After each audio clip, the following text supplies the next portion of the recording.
Welcome back to another week's edition of Go Gaddis Real Estate Radio right here on AM 920 The Answer. In this first segment, we'll have the Metro Atlanta residential real estate update for the last 7 days. In our Something You Should Know About Atlanta segment, the presses have stopped for the Atlanta Journal-Constitution. And before you buy a home, pause and ask yourself these questions to determine whether or not you are really ready. Welcome again to Go Gaddis Real Estate Radio. My name is Cleve Gaddis. I've been a real estate agent and broker and team leader here in Metro Atlanta since 2000. And on this show, our mission is simple, is to help you go from real estate novice to expert so home buying and selling can be done with total confidence and without all the worry and the fear and the confusion and the second guessing that often comes with life's biggest investments. And it's not just about real estate. It's about making smarter decisions for you, your family, and your future. If you have questions or comments or even a challenge, we want to hear from you. Go to gogaddisradio.com, and while you're here or while you're there, you can push back or challenge things we say. You can ask questions that we answer on air or off air. You can share ideas with us. You can check out existing neighborhood spotlights or ask us to feature your neighborhood in our neighborhood spotlight, or you can subscribe to our podcast or our YouTube channel so you never miss an episode or a highlight. Let's jump right into the topics in this first segment. First of all, we have our market update. The prior 7 days, there were 1,831 homes listed in the first multiple listing service, which is about right for this time of year, already starting to grow. We had 581 homes go under contract for the week. How does that relate to last year? That's probably about 1,000 less than we would have had in the average week. That's not unusual for a week in the month of January. We had 1,935 closings, which is very strong week for this time of year, and we had 1,202 homes with a price decrease. Those of you who listen every week are like, hey, I get tired of telling us it's a good market for sellers and a good market for buyers, and I want all of you to know that I'm not saying it's a good market for all sellers.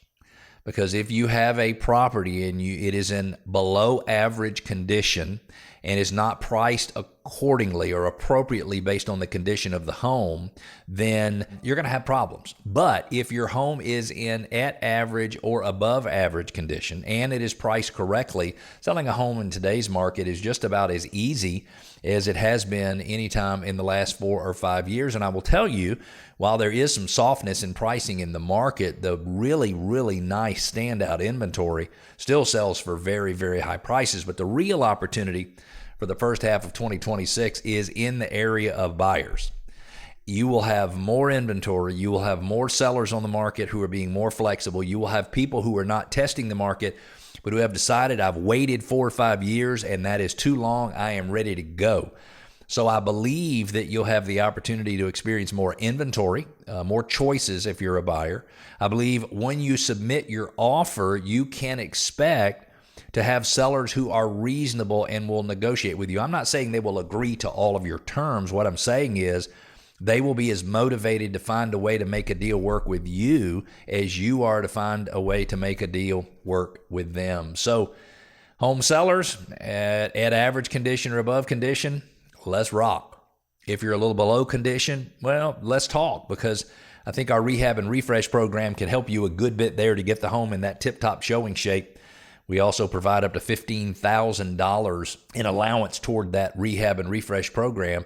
And in many cases, you can invest $7,000 or $8,000 in your home using our money, sell your home for $20,000 or $30,000 more. And the cool thing is you get to keep the difference. You just pay us back what we put into it. So there's lots of opportunities out there for everybody, in my opinion, in today's market. And here's something you should know about Metro Atlanta. The AJC presses go quiet for the first time in generations.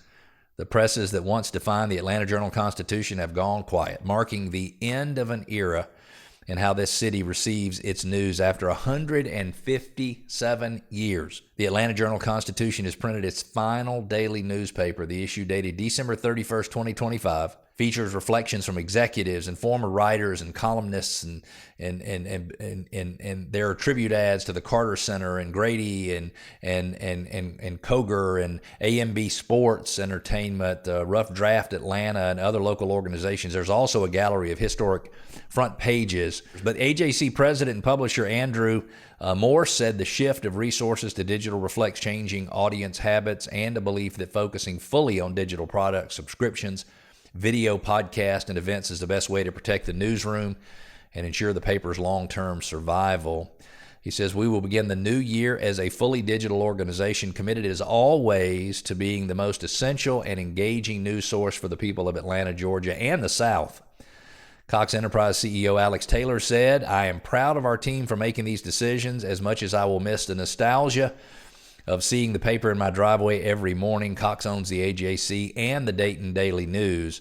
There was a time when the sound of the AJC presses was the heartbeat of Atlanta mornings, and now that familiar rhythm has fallen silent. It's been years and years since I have received a printed version of the Atlanta Journal-Constitution, but I have to admit, it makes me a little sad to think that the paper is going away. I'm sure that it will all be fine in the end.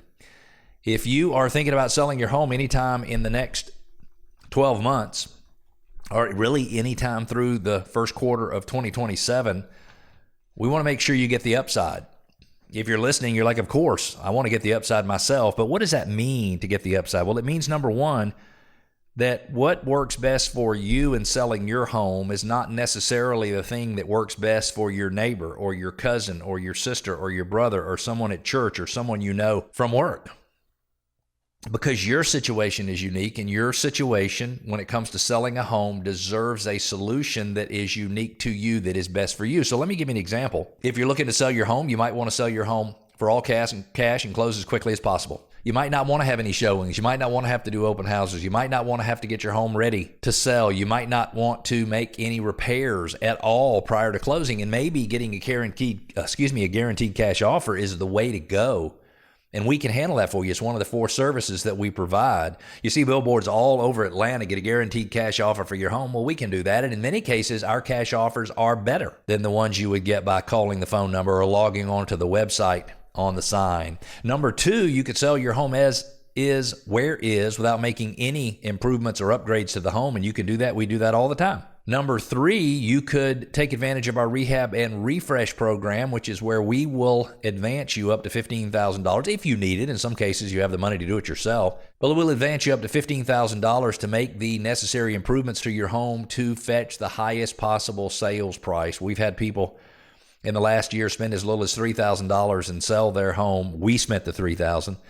But there's been $3,000 invested in that home and sold for $20,000 to $25,000 more than it otherwise would have. And you got to be thinking, man, there's no way $3,000 can turn into $20,000 or $25,000. And I just say, if that's what you're thinking, I say try us, because it is amazing how when you do the right things to bring the home to a condition where it looks more like it should look in 2025, it's amazing how much more money a buyer will pay for the home. You also have a program where you can buy your new home before you sell your existing home. So you have 4 unique ways to sell your home. And as part of our Upside program, we will work out for you all of the financials and show you in black and white, in dollars and cents, how much money you would walk away from closing with or have to bring to closing, or whatever the heck that looks like for you. If you want more information, go to gogaddisradio.com, click on the Upside, put in a little information, and we'll get back with you, and I will personally run those numbers for you. This segment of the show is brought to you by the law firm of O'Kelly and Sorahan.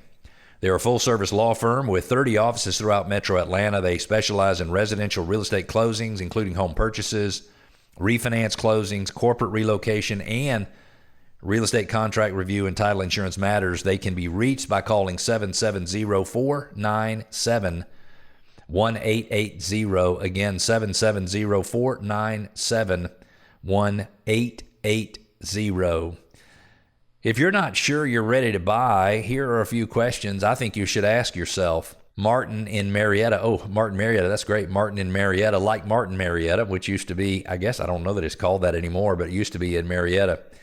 Submitted a question. I keep hearing that I should ask myself certain questions before buying a home, but how do I really know if I'm ready or just feeling pressure to buy? And I can understand, especially if he's younger, feeling pressure to buy. Well, my questions that I think you should be asking yourself are really fairly simple. Number one, do you have a stable job? Meaning, do you feel like your income is going to stay steady? Because if you're in a job and it feels shaky, you might want to wait until you're on a little firmer ground. Number two, have you done all the research and do you know what you can actually afford?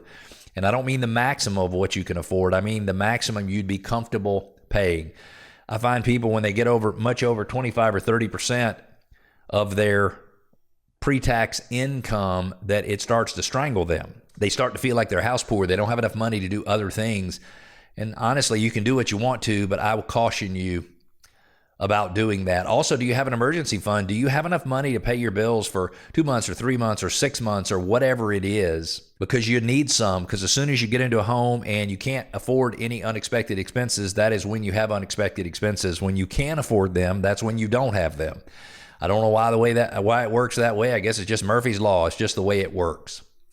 I would also ask myself how long I plan to live in the home. If I plan to live there for less than probably 2 or 3 years, I might have second thoughts about purchasing. If I'm going to live there 4 or 5 years or longer, I'm probably going to go ahead and purchase, because then the home will be able to appreciate enough so that I can at least afford to pay all my expenses, get my down payment back, and move on to the next home, and hopefully have a little extra money. And then the last question I would ask myself is, do I have a team of real estate professionals in place? Do I know which real estate agent I'm going to get advice from? Do I know, where I'm going to get my mortgage from, who I'm going to use for homeowners insurance, who I'm going to use for a home inspector? I think I would make sure that I had all of that in place before I got moving. Do I have a stable job? Have you figured out what you can afford? Do you have an emergency fund?